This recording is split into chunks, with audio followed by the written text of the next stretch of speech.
Delano, yesterday, to me, seemingly from out of nowhere, there was a campaign started to pardon Derek Chauvin and for Donald Trump to pardon Derek Chauvin. This was fronted by Ben Shapiro, the star of the Daily Wire. Let's play the clip, or we're going to play an excerpt of the clip of Ben Shapiro making the case for Donald Trump pardoning Derek Chauvin. If we are issuing pardons, however, there is one person that President Trump should pardon from federal charges forthwith. It would be incredibly controversial, but I think that it's absolutely necessary. That person is Derek chauvin.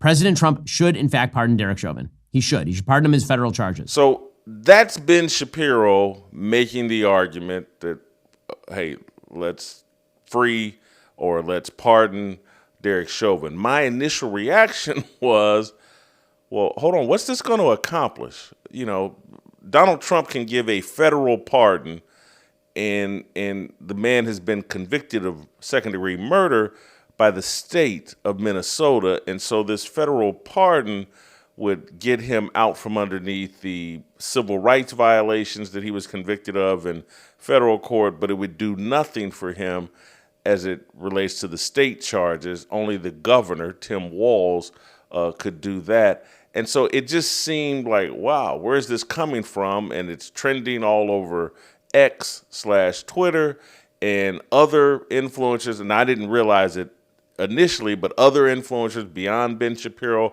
were making this case. And it all just seemed baffling to me. It seemed like, okay, kind of pointless, but also like, man, 50 days in and Donald Trump is going to take on one of the most divisive issues and re-kick off all that division that George Floyd, in this case, has already brought forth. It just seemed odd, and I just wanted an understanding, like, where is this coming from the Daily Wire and from Ben Shapiro? I asked that question, and then, of course, Jeremy Boring jumps in and starts attacking me, and you know, Jason Whitlock just, if Ben Shapiro cured cancer, I would question it. That seemed crazy to me, the overreaction from Jeremy Boring, and we'll put on screen those tweets from Jeremy Boring. But Delano, what was your reaction to, and did this seem to come from out of nowhere to you? What was your reaction on Tuesday seeing this? It did feel kind of random. It's not to say that there's been some news story about new evidence discovered, you know, in the Chauvin trial that prompted someone, or Ben Shapiro in particular, to take this up. I mean, but I do know that this is an issue that some conservatives and conservative influencers have been, they've been on this train steadily for quite some time now. So I'm not surprised that that's how Ben Shapiro feels. The timing, again, particularly on the night that the president is set to address Congress, did feel a little bit random and out of nowhere. But I think for me, and one of the things, and I responded to someone else who responded to it, and you know, he said, you know, Chauvin was convicted by mob rule and all this other stuff. And my thing is, okay, let's say you take that position on the state trial. On the federal charges, Derek Chauvin pleaded guilty to federal charges. And it wasn't a murder charge. It was a civil rights violation. And it wasn't just for George Floyd, it was also for a 14-year-old boy that he also alleged to have violated his civil rights. So, you know, my response is like, I see this as, in some respects, the rights, you know, hands up, don't shoot moment, where people may have a legitimate gripe about, you know, miscarriage of justice, but their engine is being driven far more by emotion and sort of political gamesmanship than it is by actual facts. And we saw how that went with sort of the Mike Brown case and Officer Darren Wilson. And I feel as if there's something similar replaying with Derek Chauvin and George Floyd. Yeah, I think without question, there doesn't seem to be logical, rational thought behind this. Because if the man is going to get a pardon, it needs to be in the state courts, and it needs to come from the governor if they really are looking for relief. Because first of all, let's say they did pardon him on the federal charges. Now he goes to state prison with far more violent criminals. His life is far more in jeopardy in a state prison.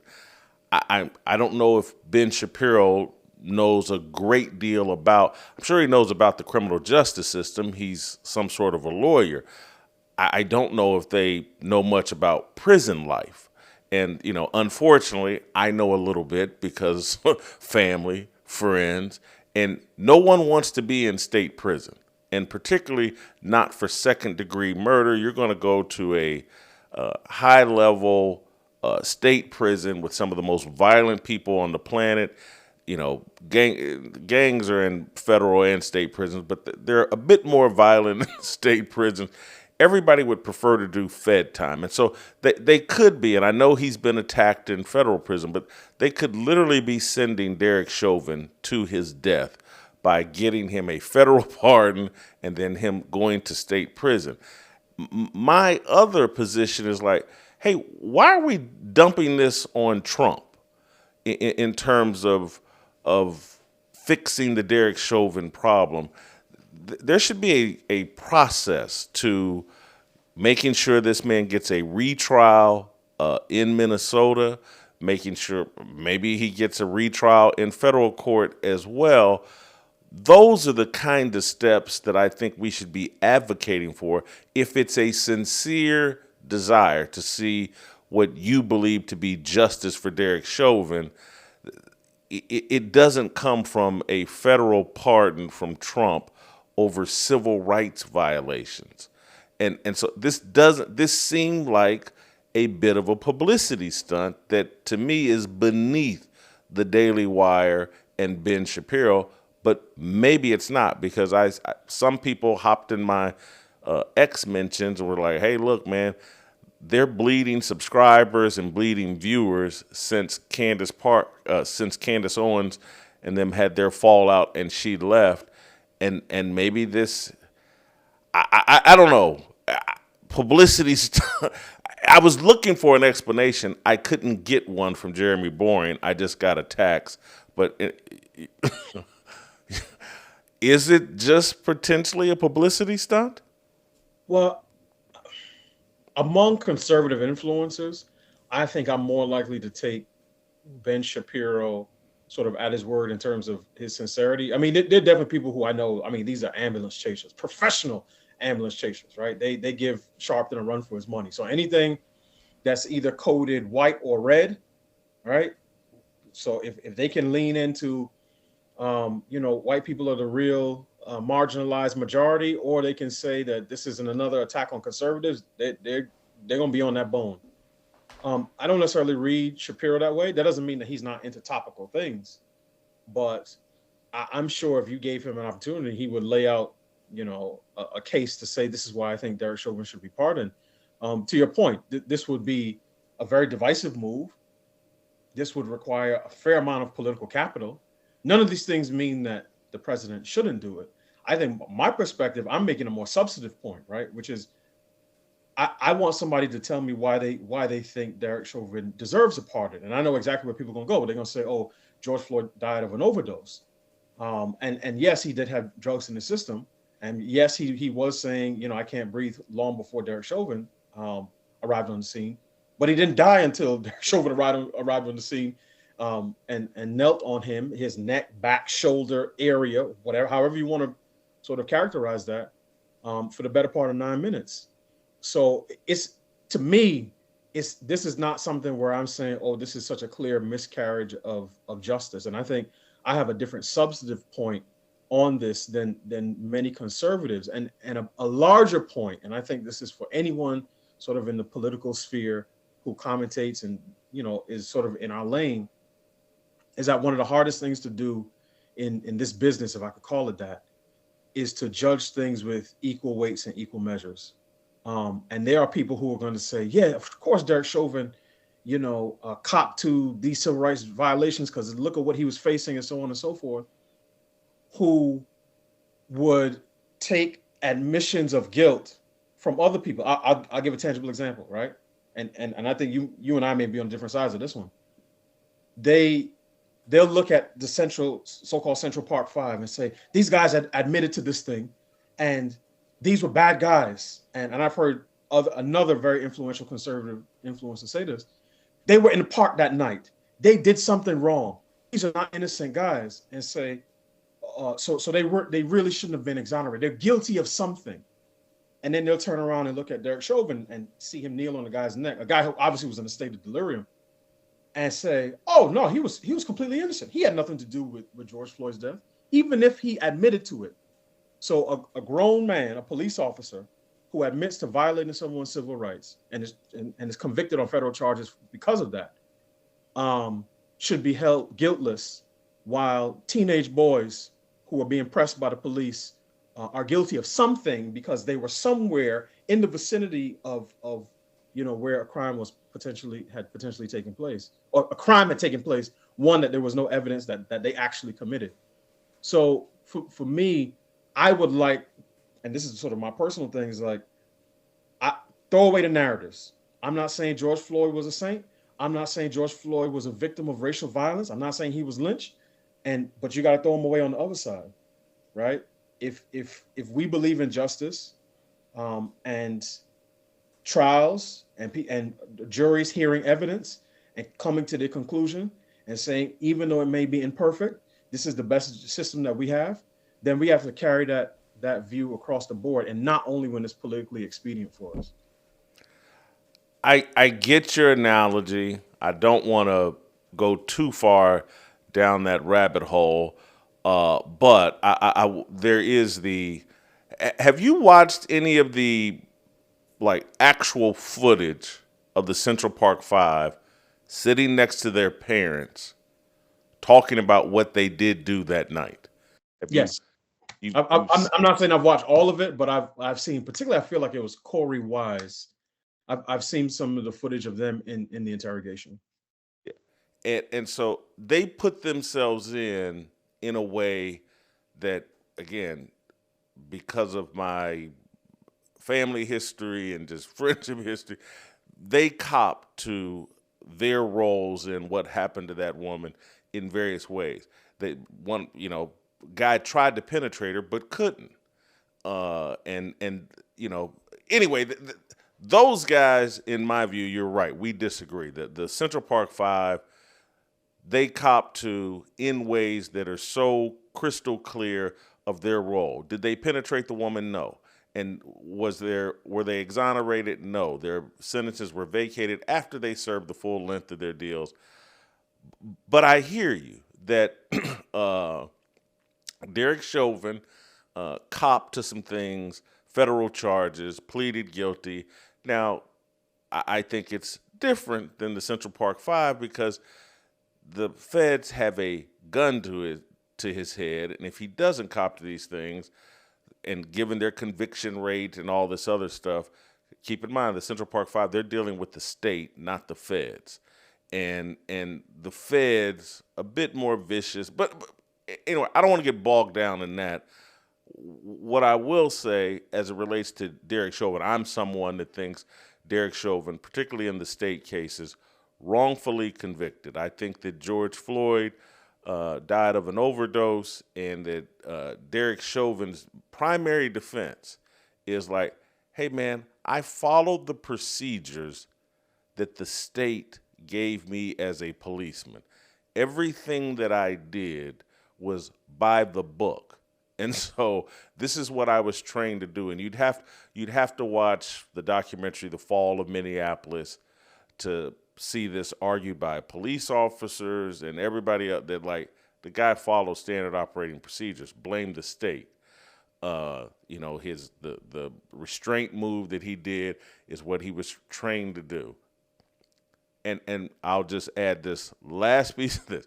Having had a cousin that I helped raise die due to police violence, cousin that I loved, that I helped raise, died 2012, sheriffs in Indianapolis. I'm not unsympathetic to George Floyd. And so it's not as theoretical of an argument for me. I've experienced the pain. The mother is my first cousin. It's right there in my family. So I say all that to say that I get the whole George Floyd or Derek Chauvin wrongfully convicted, but I do think there's a process that needs to be followed to address this, and it's not through a presidential pardon. And it's through a retrial and the clear evidence of George Floyd's health conditions and George Floyd's drug use and what the coroners actually ruled in real time. I don't think he received a fair trial, and other people have had to go through this process of getting a second trial, and we need to be putting pressure in that regard, not in Donald Trump flipping a coin and doing something that's not going to get him out of prison in the first place. I want to read to you, read to the audience, you've seen it. Matt Walsh on Wednesday morning, I guess he is from the Daily Wire, I guess, he actually gave a substantive response to my question about, hey, what's going on here? Matt Walsh says that he totally disagrees with me. Trump has all the momentum right now, which makes it a perfect time to pardon Chauvin. If Dems react to it by further glorifying and worshiping fentanyl Floyd, all the better. Let them do it. That's a losing proposition for them politically. Also, pardoning Chauvin is just simply the right thing to do. Trump is not the kind of man who refrains from doing the right thing because of how it might look. Here's my problem with that, and obviously I have a lot of respect for Matt Walsh. This is all political. This isn't about seeking justice. Hey, Trump's got the momentum, and if Dems react, blah, blah, blah. And maybe that's just a response to what I said, like, hey, man, Trump would sabotage his whole agenda, and we'd spend the next month, 2 months, talking about Derek Chauvin and a pardon and re-litigating George Floyd. And the man's only 45 days into his second presidency, and I guess I'm arguing there's more important things to do, and there's a smarter way to go about. If you believe Derek Chauvin's been wrongfully convicted, there's a smarter, more effective way to go about this rather than sabotaging Trump's agenda and policy deals and re-upsetting the country and perhaps sparking more violence and unrest and more racial division. I just don't think it's a very smart play. Yeah, and I mean, as imperfect as it is, the beauty of our legal system is that people who are convicted have avenues to challenge their convictions, right? You can file a motion, on appeal and have and ask for evidence to be reexamined, and sometimes that leads to a new trial. I mean, this is the reason where we see people who have been wrongfully convicted, right, who have been exonerated based on DNA evidence, who've served 40 plus years in prison for crimes that they didn't commit. So we have mechanisms for that. And sometimes, and again, I think this is where, to your point, these things become political. You see this most often when Democrats start to stump for somebody who's about to, be executed. They've been on death row for 20 plus years. And they say, oh no, the new evidence proves that this person was innocent. And it's like, no, it doesn't prove that at all, actually. And this person has exhausted all of their appeals. They've been appealing this for, as I said, 20 plus years. So we have avenues for that. Do I think that, look, if some conservatives want to make that their cause and they want to pound the table for Derek Chauvin because they feel he's been wrongfully convicted, he's a political prisoner, that is their right. Would I advise a president to use precious political capital on that issue? I certainly would not, for a number of reasons. But I guess they feel like this is, because I think in some respects they see President Trump as their retribution for all of the hell they've been taking from the left for the last, I don't know, at least 5 years, since 2020. And 2020 really was a watershed moment in our national history. And there was a lot of really ugly things going on in this country. Um, and I understand why they may have that sort of impulse, but to me, again, Derek Chauvin has lawyers. He has attorneys. They can file these motions, right? They can ask for him to have a retrial, and these things are ultimately going to be judged on their evidence, not on the political narratives. And this is why I bring up, Mike Brown and Darren Wilson, because again, for months we were hearing hands up, don't shoot. When the state chose not to indict Officer Wilson, that was a big thing. They had people all over the news, and they were saying this is, another lynching and state-sponsored terrorism against black men. And then the federal government did an investigation and showed there wasn't any evidence that the hands up, don't shoot narrative was actually real. And all the people who had got out over their skis, most of them just sort of went away quietly into the night. But for me, when I read that, I was like, this is why I will never allow political momentum, political narratives to sway me on any type of legal proceeding, because it's too easy to get caught up in sort of the tribal wave. And I don't think that the right is any more immune from that than the left is. No, clearly not. And I'll add one more little piece. Like, what I would respect more rather than pardon Derek is, if you want to start a website or a GoFundMe, support Derek, and you're raising money for his defense, I would give money to that. I legitimately would. And if he wants to, that seems appropriate. This seems like, hey, we got the momentum. Let's rub things in the left's face. Let's just do things to say, hey, we're in power now, and let's rub it in your face. No different than when the left had all the power, and it's like, hey, we're going to tear down this statue. And we're tearing down the statue, is it going to change history? No. But we just want to rub it in your face that we're in power and you're not. And I'm not sure if that's the right play. There's more strategic, more effective, more long-lasting things that could be done if hey, let's start a movement of overturning Obergefell. Let's start a movement to end same-sex marriage. And again, I know there are people working on that behalf, but I would rather be bringing attention to that. And if Trump, at the end of his 4-year presidency, if he wants to go out the door, issue Derek Chauvin a pardon on the federal charges, okay, that seems like a reasonable request. But to basically light his second term on fire in March for Derek Chauvin, that's a bridge too far for me. Yeah, I don't. Again, I don't get the politics of it. And as you said, if people want to start, that sort of GoFundMe or supportchauvin.com, they are free to do that. But again, a president particularly has to make political calculations. And the other thing, and I'll say this, Jason, I think one of the benefits of having relationships with people offline is that you're reminded that Twitter is not real life. And I think particularly in this presidency, in terms of some of the people that, are around the president, some of his biggest fans, I think they think that his job is to adjudicate every online dispute that they get into on social media.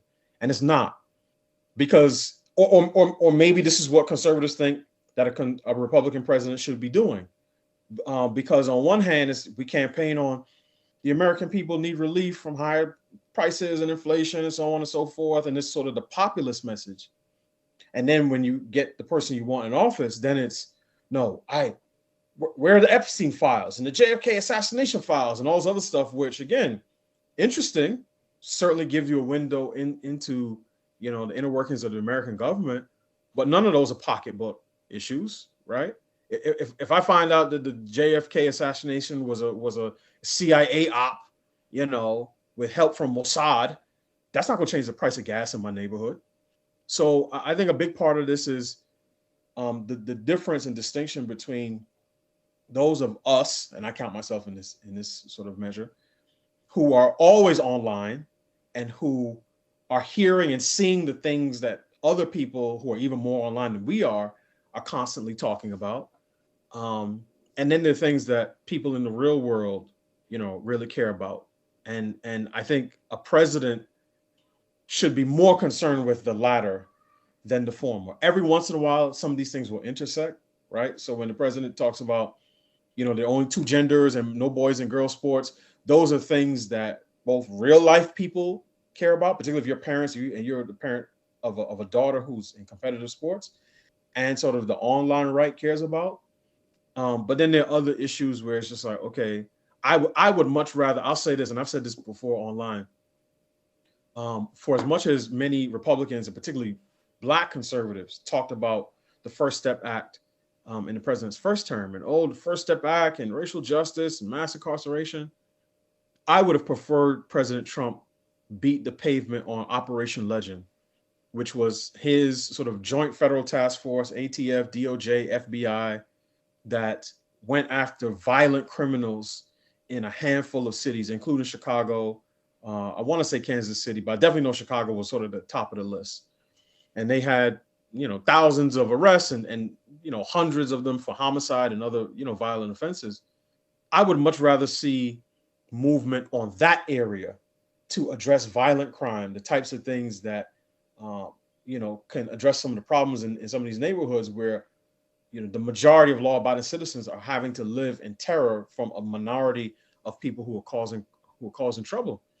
I would much rather see, the president and his administration take a strong stance on that than to adjudicate whatever, right-wing conservative pundits think is the cause célèbre of this week. Thank you, Delano. Thank you, Jason. We'll see you next time. Thank you guys for watching. Don't miss a second of Fearless. Hit that like button and subscribe to keep up with our latest content.